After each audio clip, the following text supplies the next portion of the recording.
Hey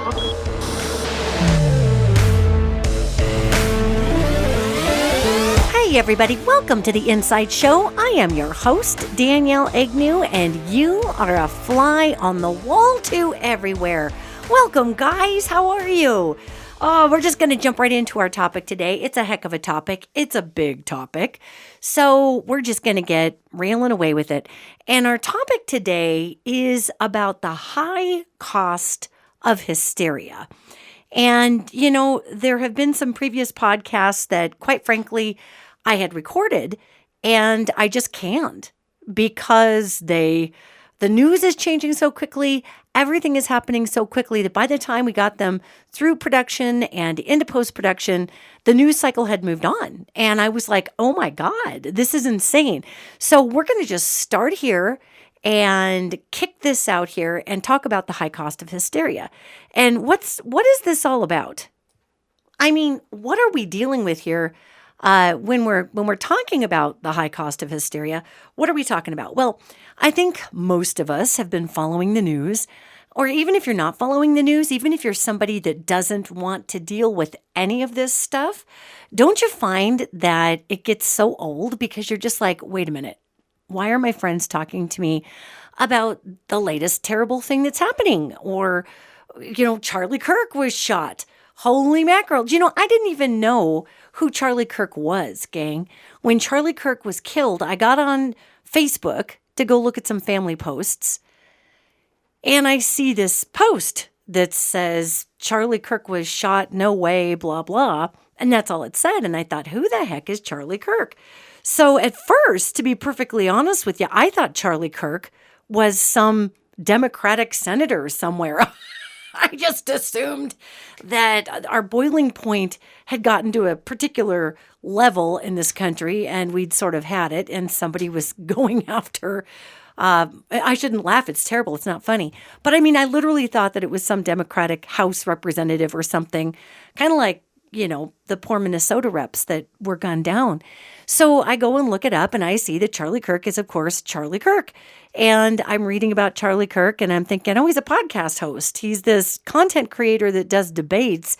And the more I read about him, the more I see, all right, well, this guy is throwing debates and he is asking human beings to come sit down with him at a table. And his whole thing is, you know, prove me wrong and all of that.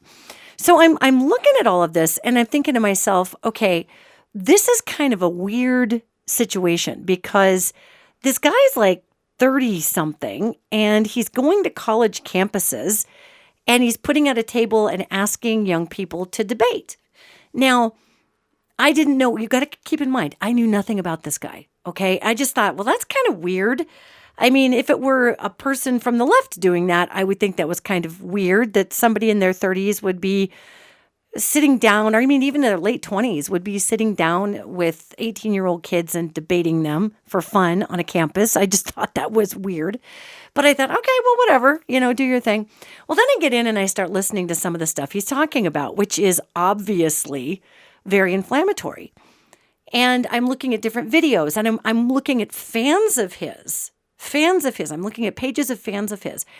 And these fan pages have their favorite Charlie Kirk clips.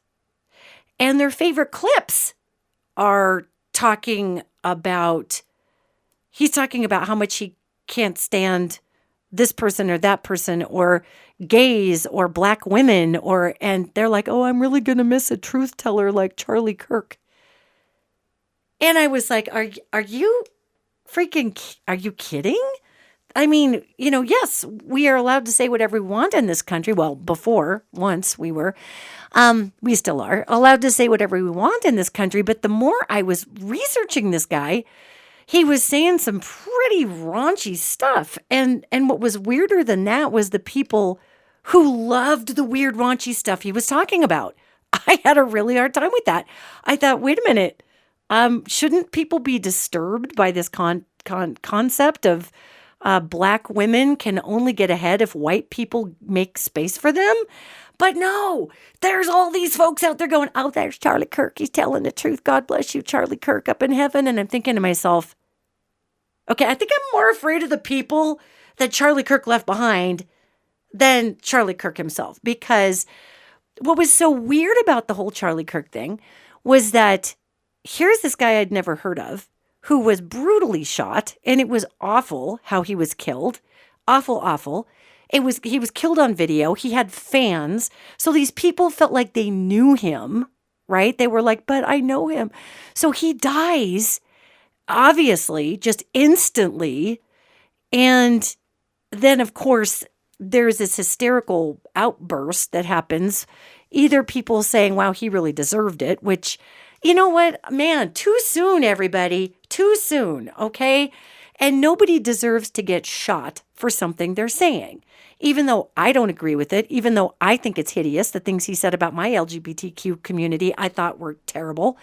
However, I wouldn't shoot him over it. And I would hope that anybody listening would not shoot someone you didn't agree with. That is not the way we move forward as a society, people, all right? So anyway.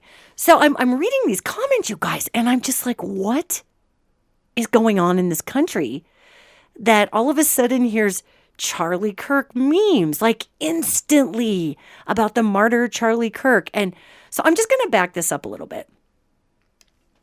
You know, the point I was making here is you can try to stay away from the news, but the news is going to find you in this day and age, first and foremost. Secondly, even if you didn't know who this person was, this content creator, this podcast host, this college debater guy, you were going to find out. And because I was not emotionally invested in who Charlie Kirk was past, oh my God, that's horrible that someone was shot, because it is. That is not a good precedent. That's raunchy. I'm just sitting here going, what is happening in the nation that instantaneously within, my gosh, the guy was shot, and 6 hours later, 8 hours later, actually, I'm starting to see brand new headlines where they're interviewing experts on Charlie Kirk's shooting. They're interviewing ballistics experts 6-8 hours after he's killed.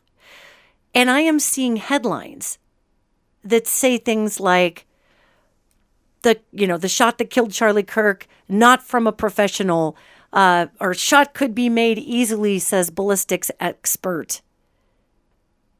And I thought to myself, why 6 or 8 or 9 hours after this poor guy was popped and killed, are we seeing headlines about, well, anybody could have done it? And man, my bells and whistles just started going off. I'm like, you have got to be kidding me. Who is running this campaign of extremists that they have no idea about timing? I mean, it was so desperate. So somebody comes out and starts pushing it out. There's all these people interviewed. Oh, yeah, anybody could have made that shot. If you're just a random marksman, anybody who's familiar with their rifle could make that shot. You know, it's really not that hard. You could make that shot. I know I did have a couple of service people who served in the military on my Facebook page when I was talking about who's going to make a 1 inch by half inch by half inch shot, you guys, to blow out Charlie Kirk's artery. I mean, does anybody have any idea what a tight shot that is?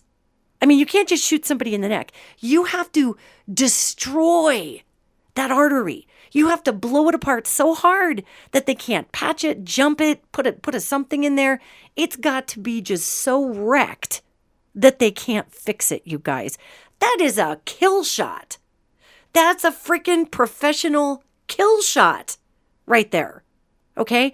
Now, I'm not saying we don't have people in our nation that don't know how to shoot a gun that well. I'm sure we have a lot of people who know how to shoot a gun that well.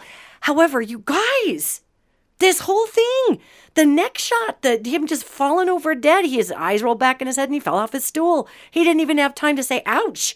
I mean, the poor man just died. It blew all his blood out.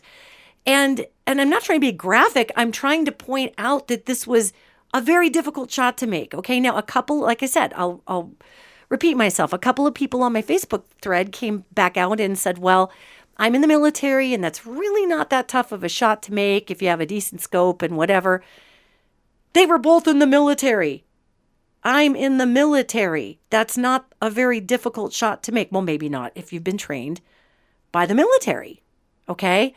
But anyway, so I'm sitting here going, why in God's name is all of a sudden the news cycle, oh, anybody could have made that shot. It's not professional. Look at all the people we have coming out and saying, oh, anybody could have made that shot.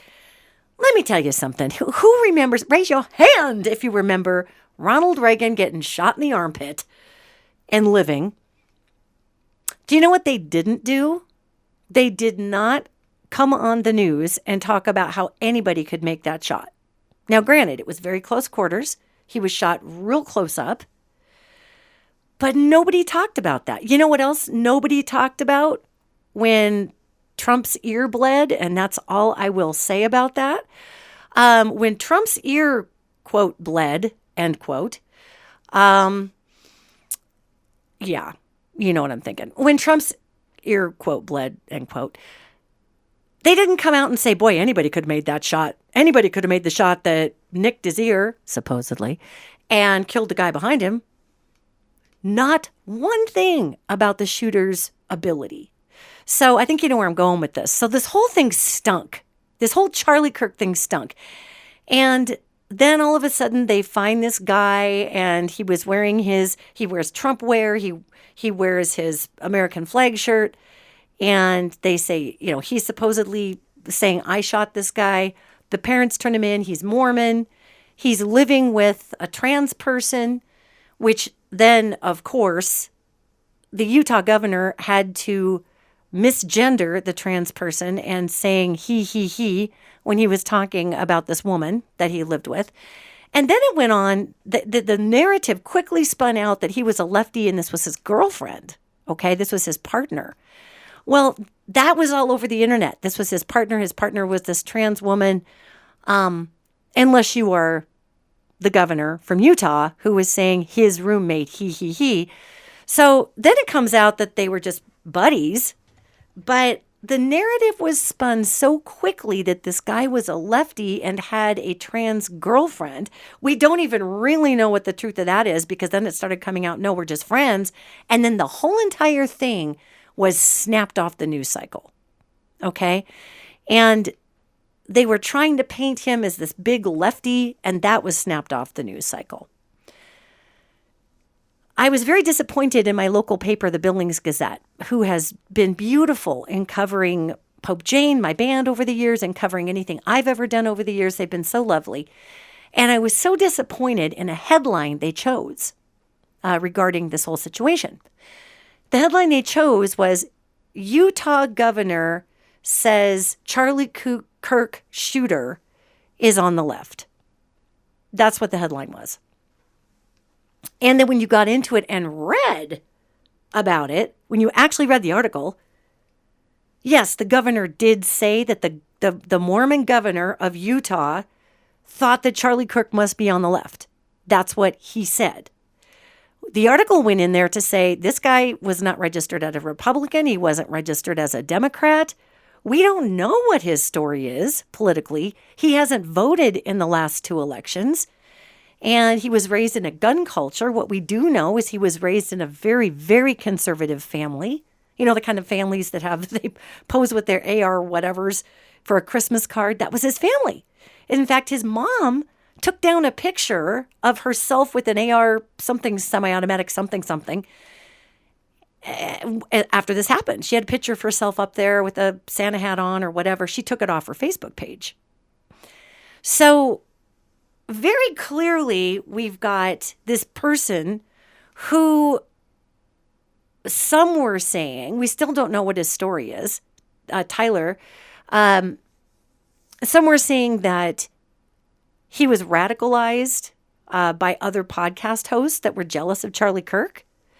And like Nick Fuentes, he's the weird kid out there who's got a super nerd problem. And Nick Fuentes is his name, and he is the biggest white supremacist you've ever met. And I'm like, buddy, have you looked into your gene pool there, bucko? Are you a little self-loathing? What's going on there? Gosh, that's kind of sad. So Nick Fuentes is the guy who went out there and said about the women your body, my choice, that was him. He will say anything for clicks. Okay? Not kidding. So Nick Fuentes has gone on and on about how Charlie Kirk was too moderate. All right? He was jealous of Charlie Kirk. I'm sure of it. Actually, I think Nick Fuentes just needs to get himself a nice boyfriend and calm down. I really think that he would calm down if he just met a nice boy. However, who knows if that's ever going to happen, because Nick Fuentes is too busy hating everybody for anyone to like him, really. Male, female, giraffe. I mean, I don't know. So Nick Fuentes went on and on about how Charlie Kirk was too moderate and how Charlie Kirk, his following he was skewing and polluting the right-wing agenda and the right-wing ideology by sitting down and talking with leftists on campuses. So there's a big, big school of belief out there, and people were speaking about the fact that Charlie Kirk's shooter was a huge fan of his, and apparently he was. So he seemed super ultra right to the point where he wouldn't think Charlie Kirk was any good. Well, also, what also came out was that Charlie Kirk's shooter was tired of all the hate that Charlie Kirk was spewing. And there was quite a bit. I mean, it's very interesting when I read these comments of his fans, and they're saying he was a peaceful debater. He wanted to open discourse on campuses. No. Hey, everybody, let me tell you what Charlie Kirk was. He was a content creator. Now, again, I will reiterate that no one should be shot because somebody doesn't disagree with them. That's ludicrous. It is awful. It is not a moral place to be when we start deciding that's okay, you guys. Okay?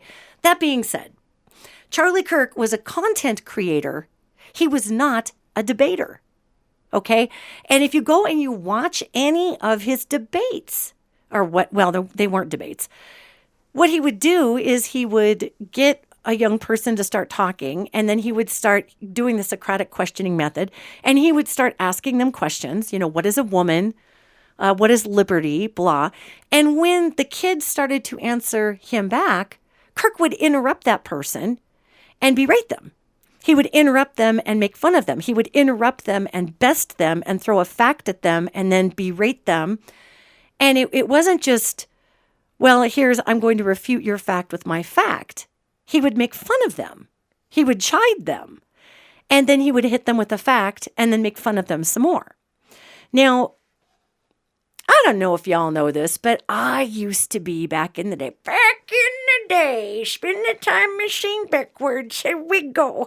Back in the day, I was on the drama team. I know that's super hard to believe. I was on the competitive drama team for Billings West High School. And we traveled with the debate team.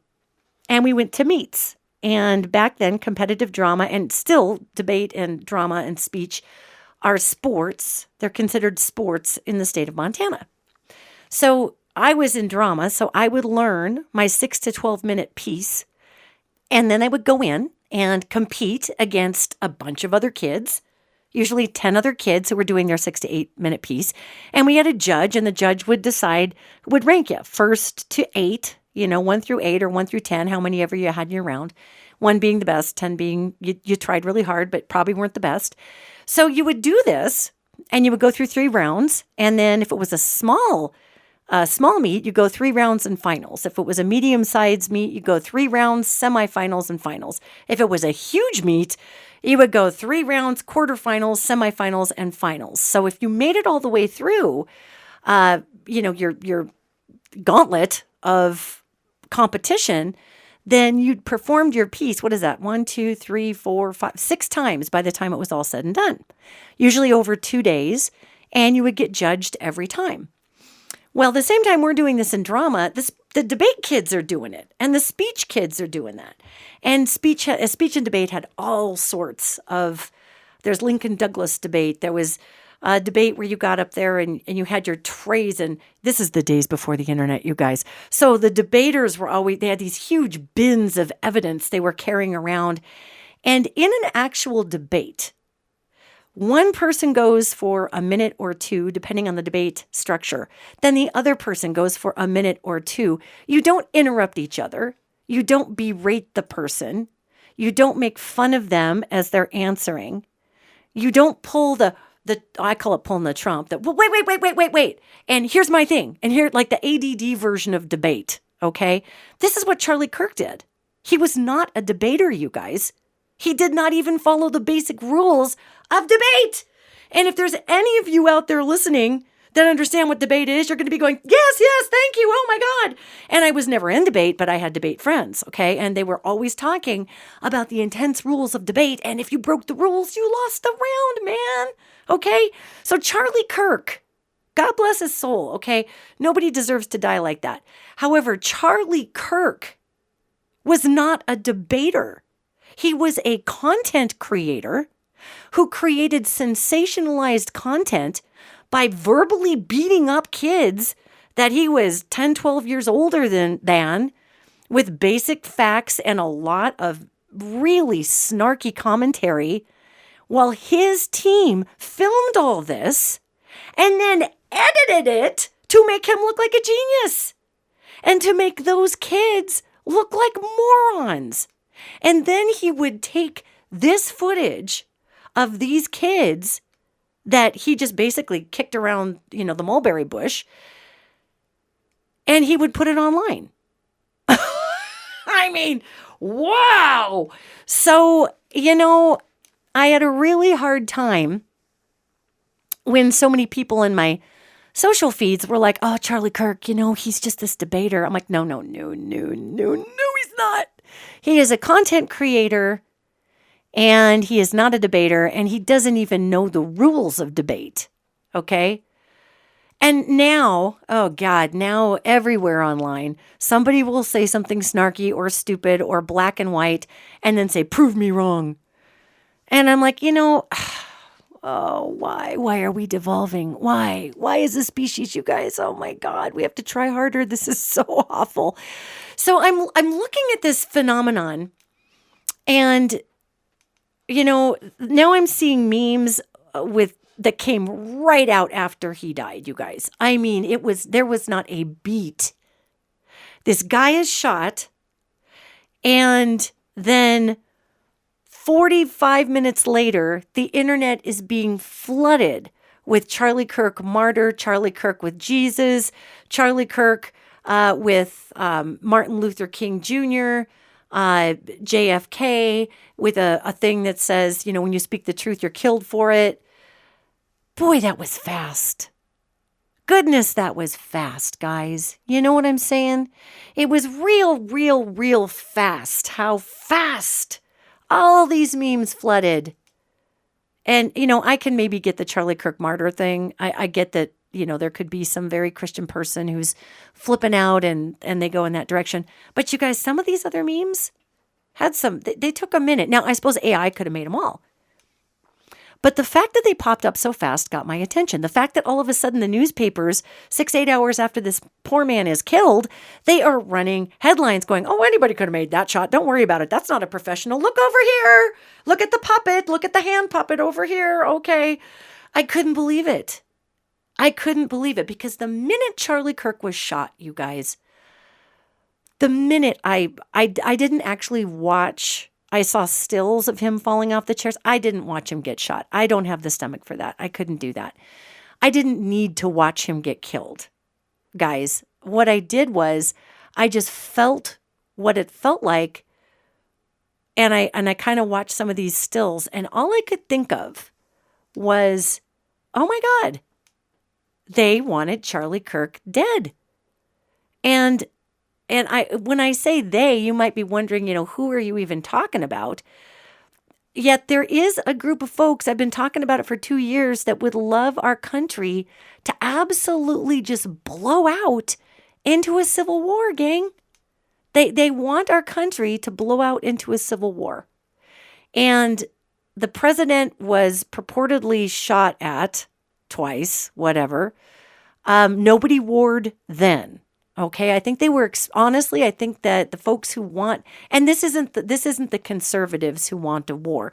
These are homegrown nationalist terrorists as far as I'm concerned. Okay, I think some of these groups are actually listed by the FBI as terrorist organizations, some of these white supremacist groups.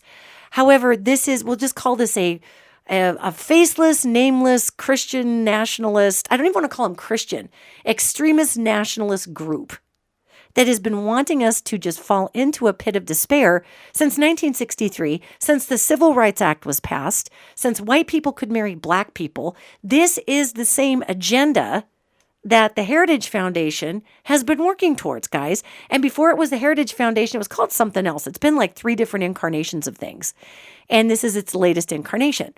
So this group of extremists, and I refuse to call them Republicans, and I refuse to even call them conservatives, because one can be fiscally conservative or conservative about how they live their life and not be an absolute zealot, you guys. These are zealots who, for whatever reason, I don't know, maybe they have a mental illness, maybe there's a spiritual sickness here, but this group has wanted war, culture war, in our nation for a long time. So, when Charlie Kirk was killed, immediately my psychic hit was, wow, well, that extremist terrorist group, white nationalist, whatever you want to call them, they couldn't really kill the president of the United States because that's a little severe. And they couldn't really kill a senator or a Republican House person because they're going to need those votes, especially after this midterm that's coming up. So they can't kill them. But how about this guy who younger people know about? People my age, I had no idea who the guy was. I was like, who's Charlie Kirk? But younger people knew Charlie Kirk. I know liberal younger people who knew who Charlie Kirk was because he would go to their campuses. Now, they weren't fans of his, but, they would go and try to get in line and try to debate him. And they didn't realize that he wasn't a debater. He was just a dude who learned a lot of facts and was going to cut him off and humiliate him and spit a bunch of terrible stuff at him and then cut them off before their point could be made so that his people who were filming get all of his fabulous high points that they can edit into a final piece. So the younger people knew who Charlie Kirk was. The younger conservative people especially knew who Charlie Kirk was. He's not anybody who casts votes or makes laws, but he's someone who affects culture. He's a younger guy. He's a dad of 2 little babies. He's got a pretty wife. And instantly, my psychic sense was, oh my God, they killed this guy because they needed a martyr, because they're losing ground with this Epstein stuff. They're losing ground with people just not really buying into what poor Trump has to say because, would somebody please just get Donald Trump and just let him golf? I am not a Trump fan, as we all know. However, I am a human being. And that man, his dementia is so bad now. It's painful to watch. But then I realize, as I'm looking into what I feel is this assassination of Charlie Kirk by some extremists whose movement is desperate and is not moving along fast enough, so they need their martyr, and they need it to be somebody who will not jeopardize their vote structure in Congress or in the government.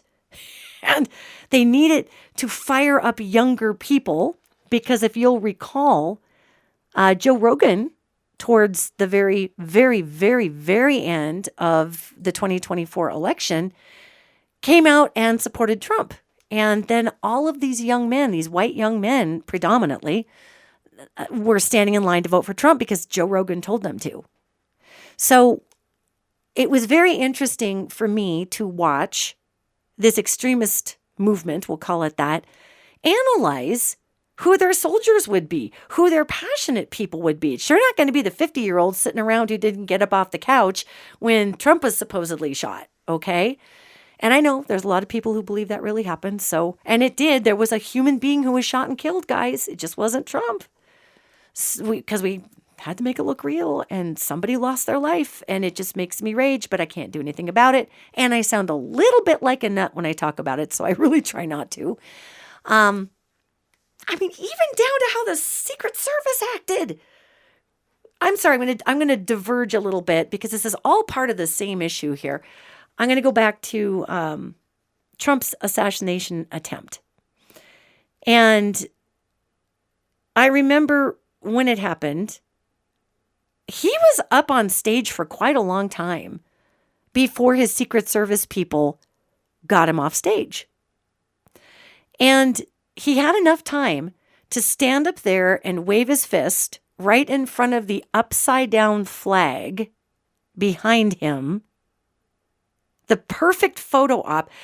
I was just like, come on, you guys. Now, first and foremost, if that was a real assassination attempt, that's terrible. We should not be shooting our presidents, you guys, no matter how much we disagree with them. That just erodes the rule of law. All right, period. Next paragraph. There was too much here.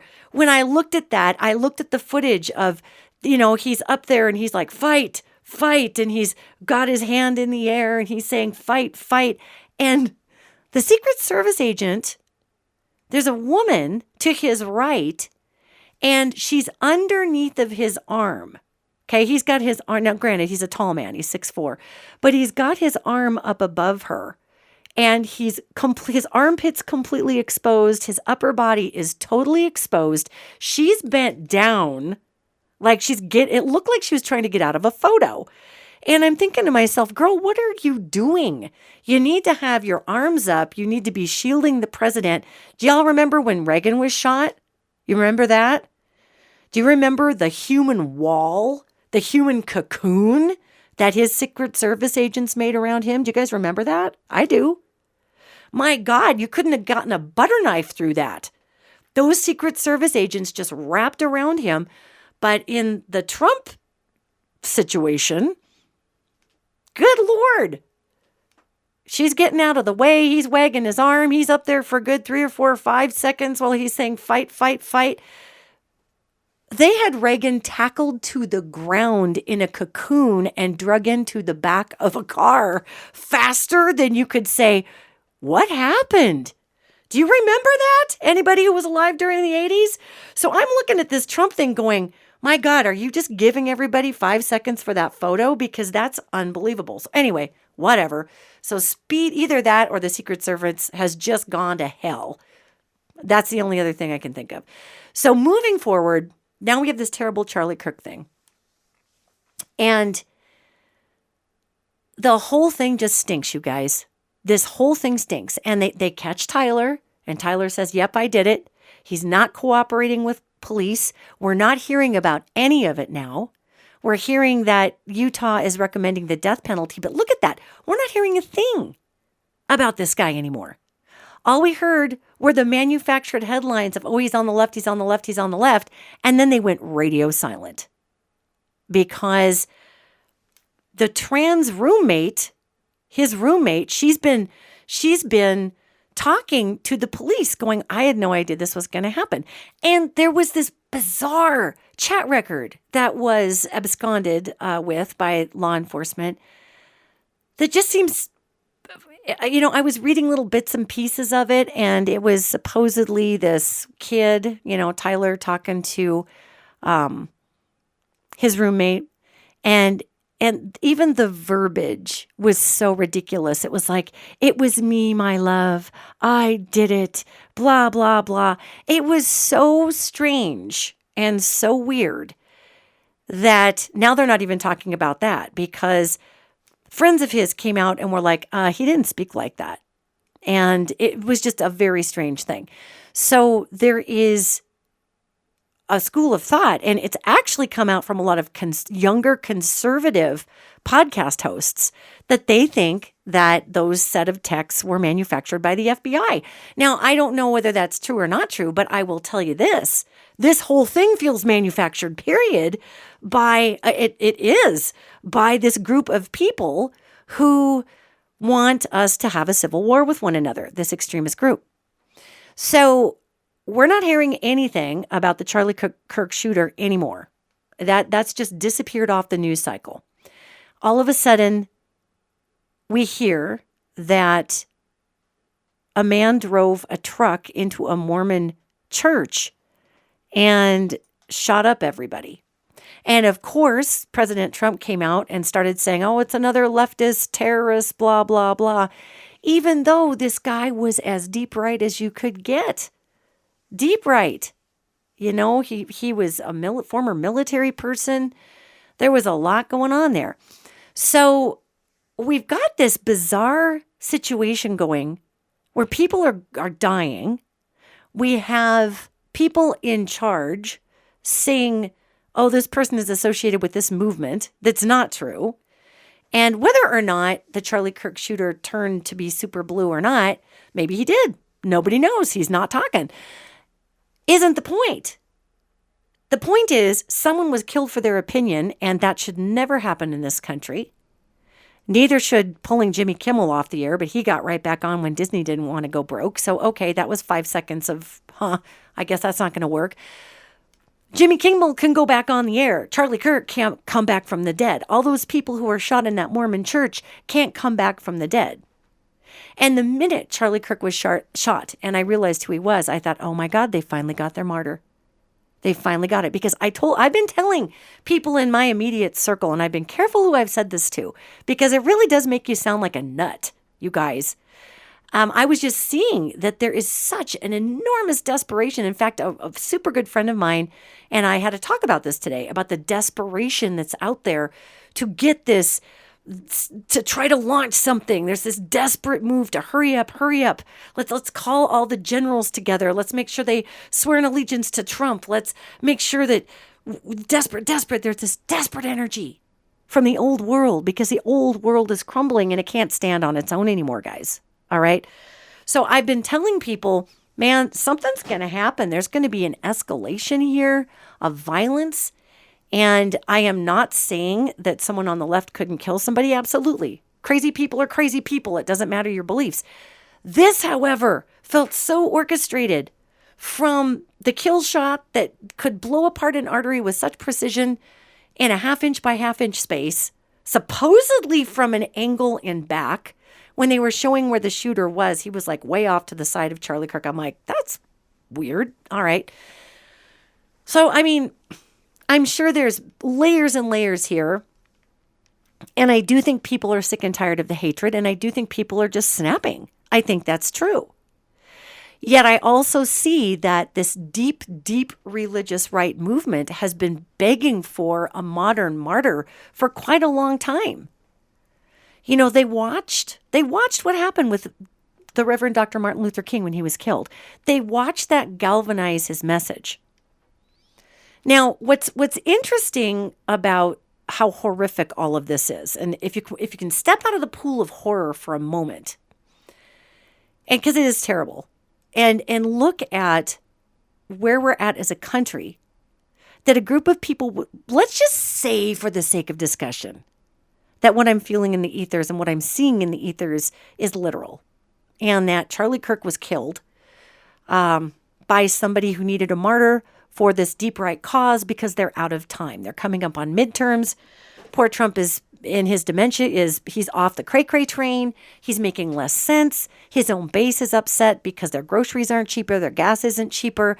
The tariffs are out of control.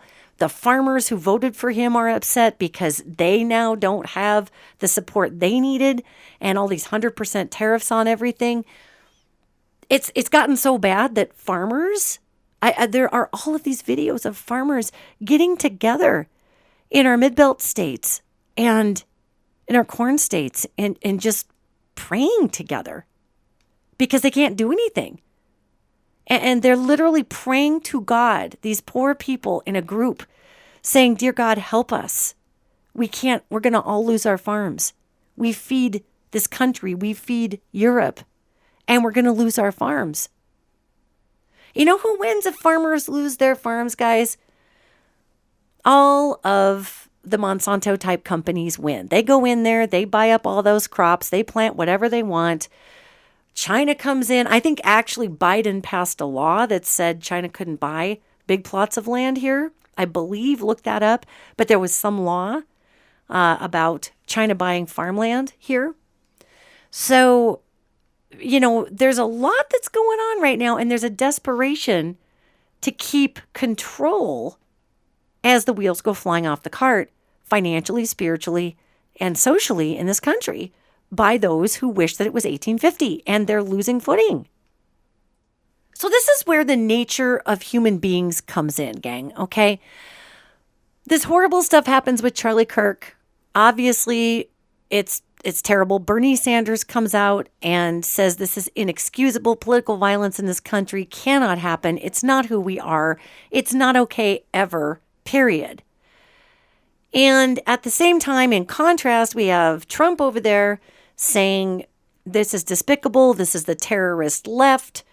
Then he goes to Charlie Kirk's funeral, Trump does, and he says, you're supposed to love your enemies, but I don't. I hate my enemies. I hate them. I don't wish anything good on my enemies. And I'm like, dude, this is someone's funeral. Stop talking. This is what I'm saying. Somebody needs to take Trump and put his golf shirt on and just walk him over to the golf course and let him putter around out there until his health is so poor that he has to step out. Because his health is really, really poor, guys. And here's the third part of this unbelievable thing I'm seeing in the ethers right now, okay? So we've got all this horrible stuff that's happened. Now we have people raggedly angry at one another online saying you can't say anything about Charlie Kirk or, you're offensive or blah. I mean, I'm sorry. I remember when George Floyd was killed. I couldn't tell you how many memes I saw. I won't even repeat what they said that talked about what a POS George Floyd was. And he deserved to die. These are the same people who are coming out going, you can't talk bad about Charlie Kirk. I'm like, we do not see our own hypocrisy in this country. It is disturbing, gang. It's disturbing. And like I said, I ended up just getting a heck of a lot more afraid than a lot of my fellow Americans than of the poor kid who is lost his mind and shot poor Charlie Kirk.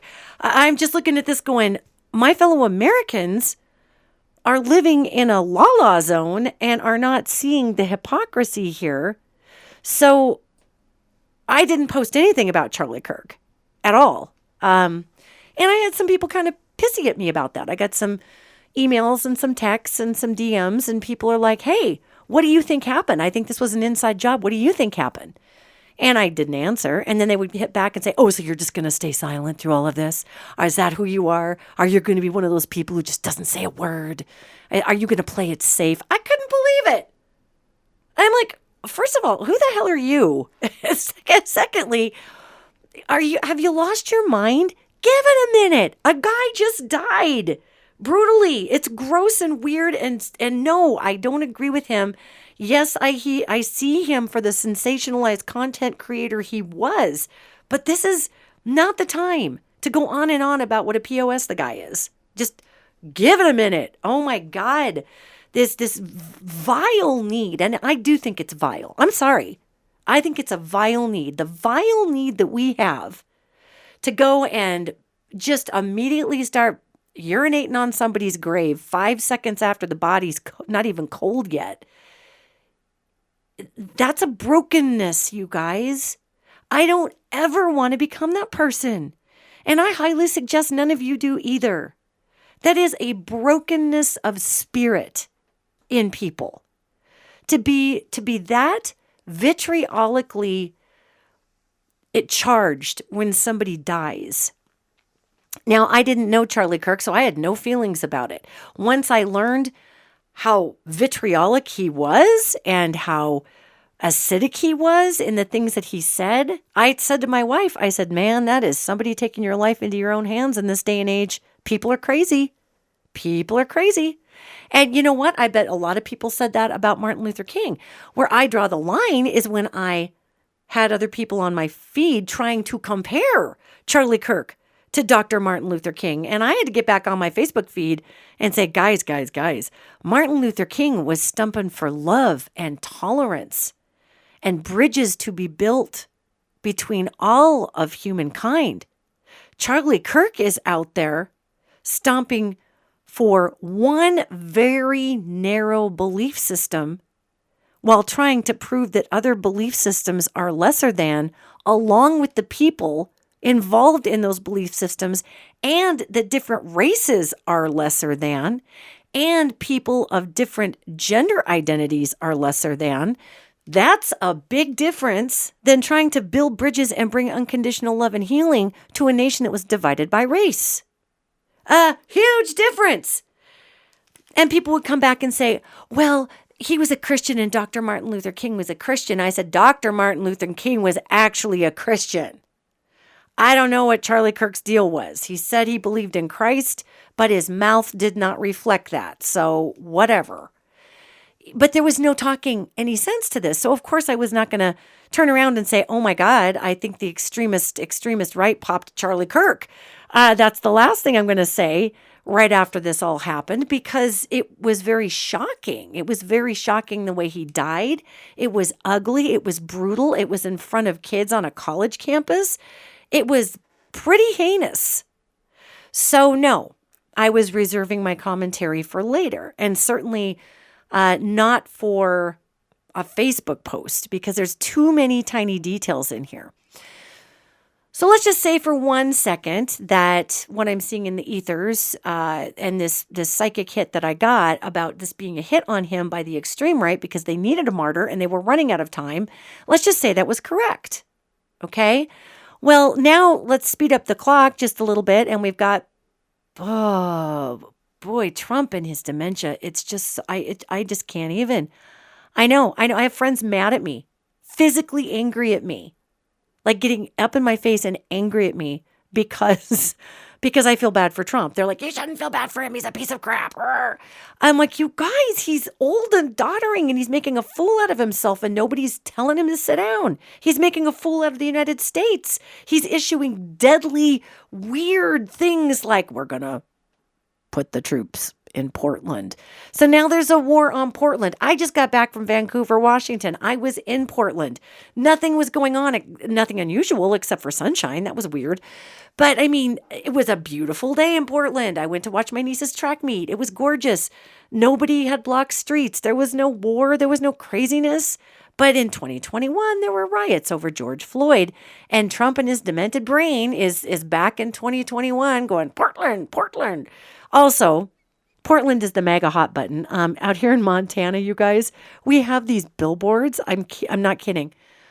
And they said they had Portland riot pictures on them, okay, from the George Floyd riots.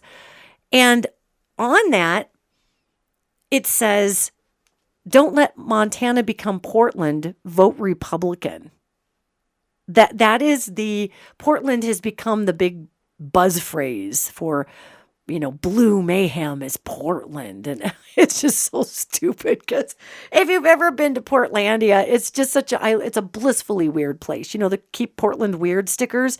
It's so bizarre.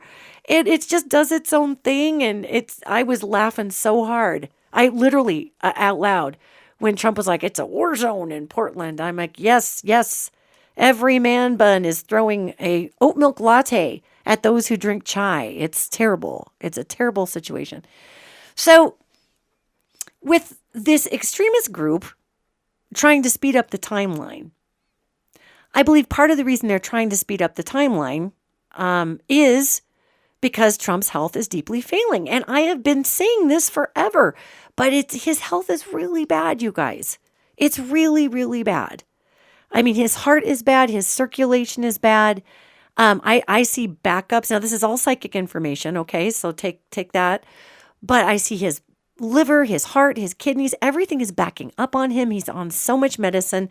The guy is exhausted, okay? If you look at this Trump versus the Trump who was president the first time, they're different guys. This is that Trump's grandpa.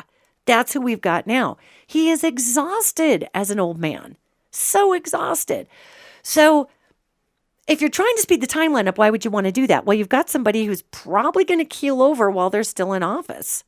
And the best way to replace someone, especially someone who's the head of such a popular movement as MAGA, is allow him to discredit himself. Okay? Because I was looking into this psychically, and I'm thinking to myself, why the hell are Trump's handlers letting him just babble around and say and do this crazy stuff, including but not limited to his recent post on his platform, his social media platform, Truth Social. It's an AI video, you guys, of a fake product called a med bed. And okay, so fine. So he made a fake AI video. So what? People do that all the time, except for the fact that he is the president of the United States. And this medbed video said that it had this deep fake of him and one of his family members. It was like a deep fake of a Fox News interview. It's all pretend. It's all AI. And he's talking about these med beds.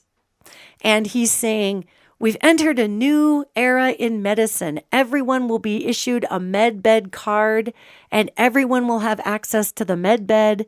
And they were like these weird sort of George Jetson oval looking futuristic bed things that when you lay down on are supposed to be able to determine exactly what's wrong with you just from laying on it.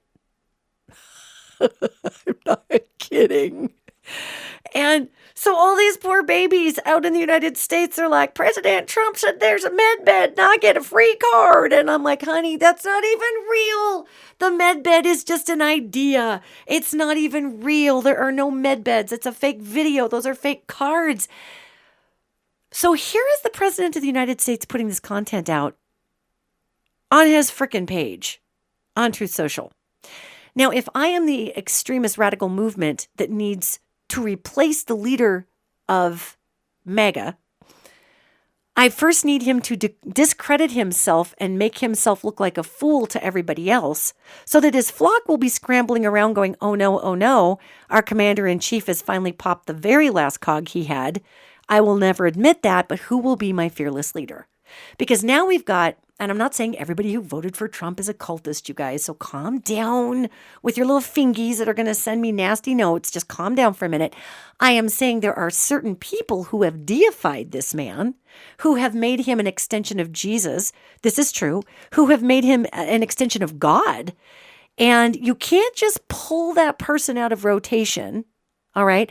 So the religious extremists who are heading up this right-wing craziness, they understand the rules of applied saviors. They understand how people of deep faith who are regrettably easily manipulated, they understand the need to replace the savior. So what are they doing? You may have noticed that old JD Vance, he's been making a lot of news. He's been out there making a heck of a lot more speeches than he normally would have. And it's because they're getting ready to replace Trump with Vance.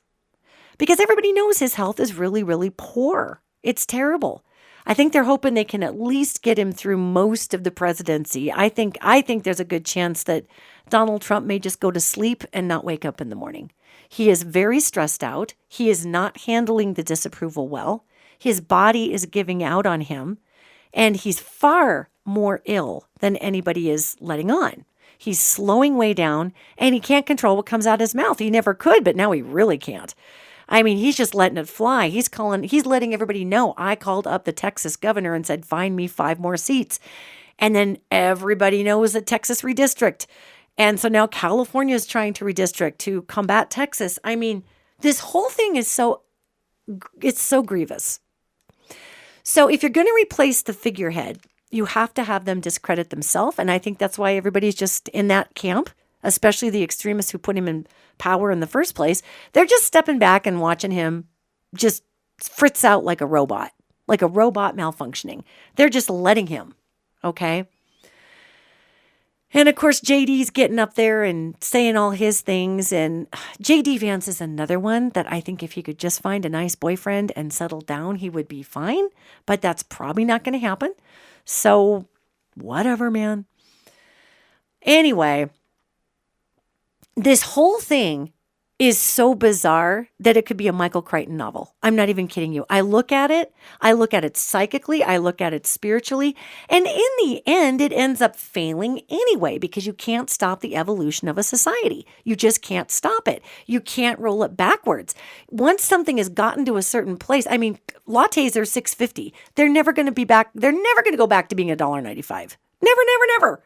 Just because you wish it would happen doesn't mean it's going to happen. It's just not going to happen. So this whole entire thing that we've been witnessing is a desperate attempt to try to bring in as much change as possible before The midterms. And something else that I think is so interesting here is that when we're looking at Vance up there, and I've been saying this about Trump forever, Trump was simply the head of a battering ram. This homegrown religious terrorist group, and I'm not saying Christians are terrorists, so calm your fingers down. I'm talking about this particular group.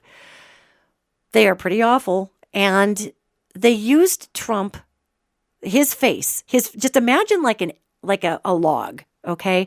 Like an 8-inch in diameter log. And Trump's face is on the front of it. And they're using that to try to bang the culture door down. And they're going, heave, ho, heave, ho. And every time this face of Trump is bashing against the door. Well, this group, if I could use the door as the United States for an analogy, this group kind of figured, well, Trump's a bit of a wild card. His log may splinter a little on the ends. And we would really love a perfect 8-inch in diameter hole through the door so we could just reach through and it would be all neat and tidy and we could just unlock it and walk through. Probably Trump's log is going to splinter a little bit. So they've kind of accounted for maybe a 10-inch hole as the battering log gets frayed at the very front and becomes wider and wider in diameter. What they did not account for is it's like the story of the turtle and the scorpion, when the turtle gives the scorpion a ride across the creek on his back and turtle doesn't want to. And the scorpion says, well, why don't you want to? And the turtle says, well, you're going to sting me and kill me. And the scorpion says, I will not. We'd both drown. That's stupid. So turtle says, okay, well, whatever. So he lets the scorpion on and he's swimming across the creek. And about halfway through, the scorpion stings him right in the neck. And as they're both sinking and dying in the creek, the turtle has enough wherewithal to turn around, look at the scorpion and croak out, why did you do that? And as the scorpion has this terrified look on its face and it's drowning too. And it says, I'm sorry. It's just my nature. So Trump is the scorpion in this story. It's just his nature. It's his nature to fragment. So they're trying to keep him as this 8-inch diameter battering ram for culture. And he's just splintering and splintering. Well, he's splintered apart so badly during this battering process that by the time they run him through the door, he takes out the entire door. He takes out the door jamb. He takes out the refrigerator. He's taken out part of the flooring. There's a little piece of the roof that's on the floor and a little piece of the ceiling that's on the battering ram. He has destroyed the whole entryway. And this is what that group of extremists did not account for because they are drunk on their own hubris. They think because they have literally over time raised people in their movement. And this is actually true. And you can Google this anywhere. Don't take my word for it. Look it up. Talk to the ACLU. Don't take my word for it.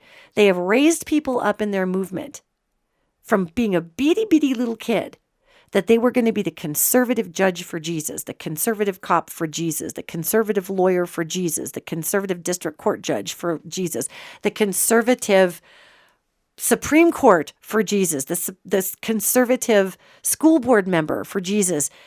They raised people to take key positions legally and structurally in society, and that's been going on for 60 years.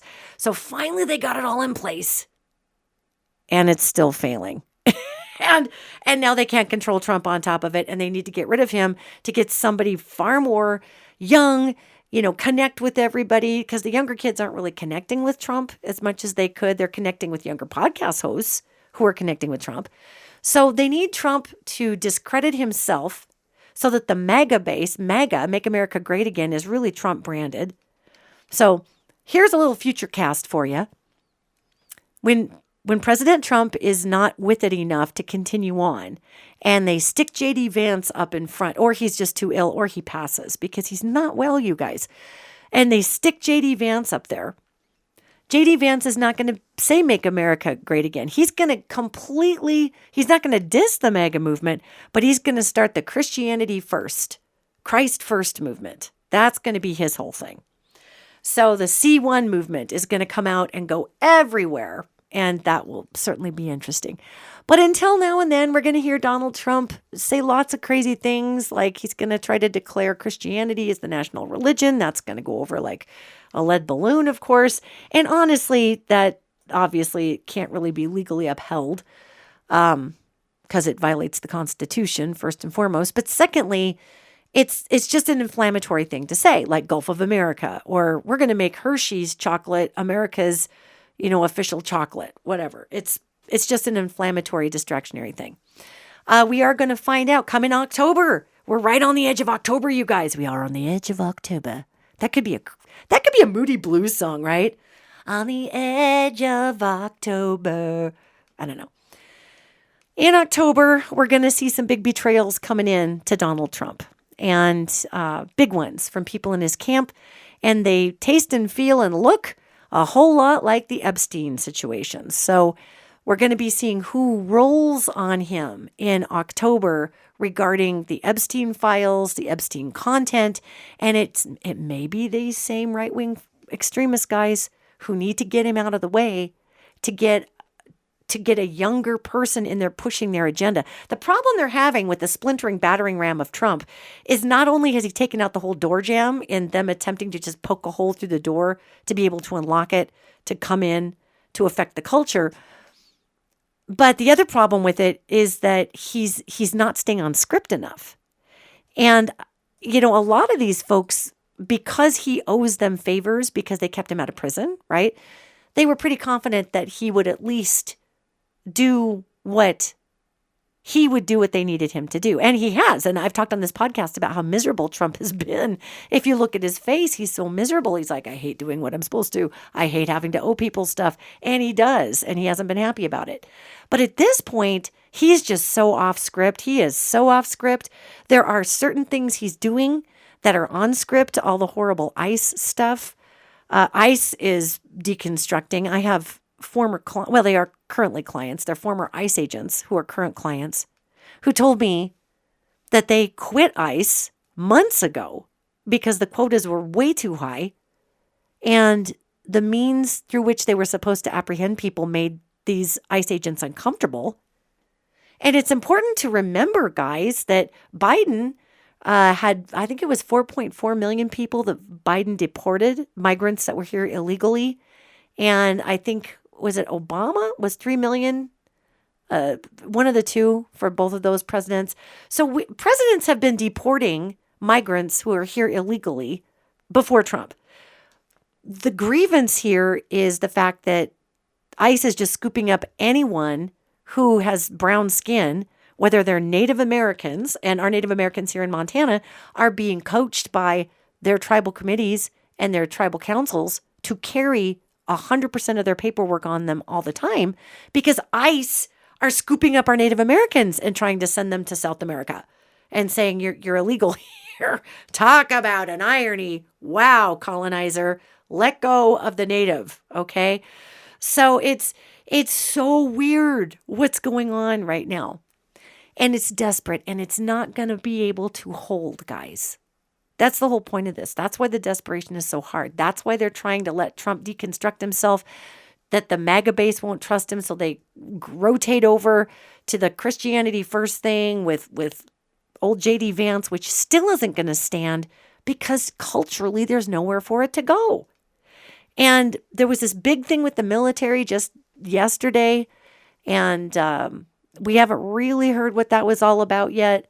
But I know for a fact that there are a significant amount of our military professionals that are not going to unswear their oath to the Constitution and swear it to Trump.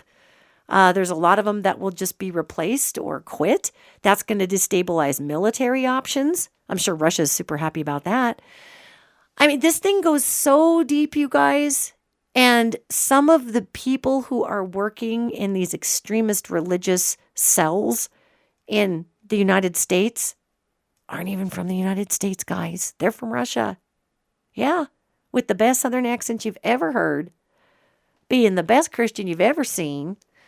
I mean, this whole thing is, I swear, it's nuts. It could be a Dan Brown novel. It's insane. So this is what I've been looking at, and there's really no way to blog about any of that because there's too many layers of detail. There's too many nuances. Words can easily be just glazed over. And I certainly hope I'm wrong about all of it. I hope every psychic hit I have is totally wrong. That hasn't really been the case with what I've been looking at, the track record wise with what I've been looking at.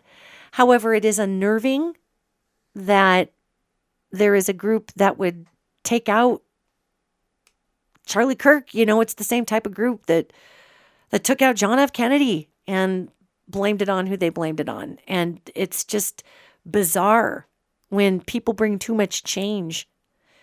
And I'll leave you with this. What's so interesting is that every 7 years, there's a really big culture shift.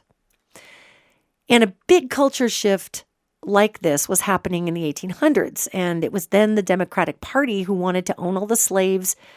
The cronyism was at an all-time high. All the white guys who were rich cronies in the Senate and in the Congress in the 1800s were also buying off Supreme Court justices. The police were bought off. It was a worse situation than we have now, okay? All in the name of keeping slavery legal. And they wanted to change the Constitution so that in the Constitution we would put that black people were not people. They were animals or property to be owned. They wanted that in the Constitution. And it got so bad. It was so bad. It was really bad. And then all of a sudden, this weird, really poor farmer, upstart kid, ran for president on this fringy party called the Republican Party. And he won. And Abraham Lincoln became the president. And he did not let the South secede. But we were right up against, our toes were just starting to edge over the line of a constitutional and democratic crisis back then. And here came old Abe Lincoln. Now, times are different. I understand that. Yet, we are right there. And the energy that's going to be created ultimately by this is the energy that creates a world that these extremist groups absolutely don't want to live in. And that's a world where there are protections for LGBTQ people, even constitutionally. Just like there's the constitutional right for women to vote.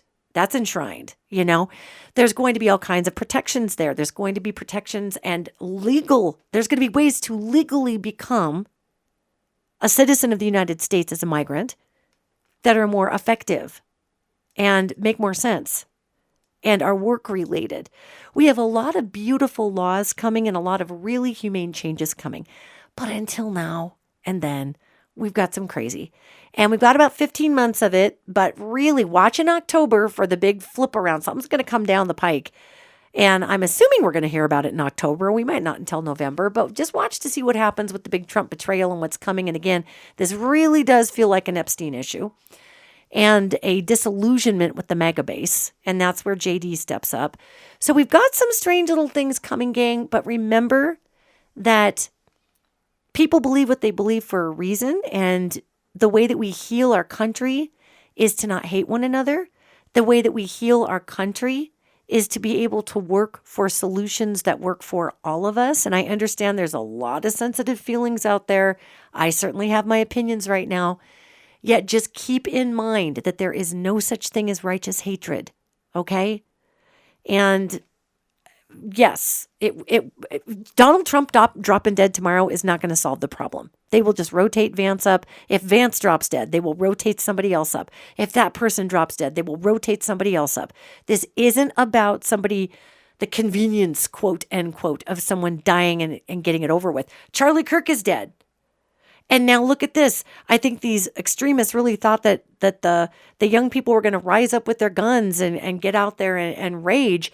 And all that happened was a slew of men on TikTok and Facebook, on Insta and on YouTube, getting out there in tears saying, I'm just going to be a better husband to my children and my wife, and my children a better dad, and I'm going to be more Christian and Christ-like because now I see what was taken away from Charlie, and I need to be more loving and more centered in Christ and more centered in God. Well, there goes your soldier of fortune army there, extremists. They're all deciding to get extra Christian and actually be Christian. So that's going to make it hard. Isn't that weird? Like, the teachings of Jesus just may win out at the end of the day, as ironic and accidental as it is, because you know why? Not because people are Christian, but because people in our hearts, guys, we don't want to hate people.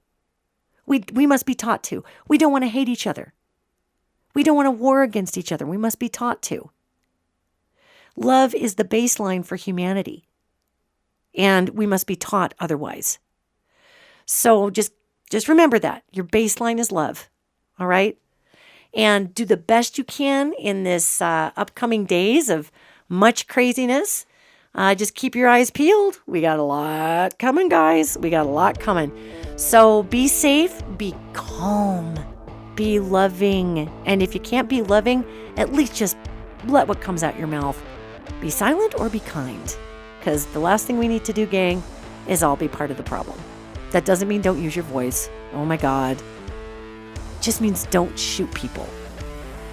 I think we can handle that. All right, guys. Everybody, be loving, be kind, be safe, and I'll see you next podcast.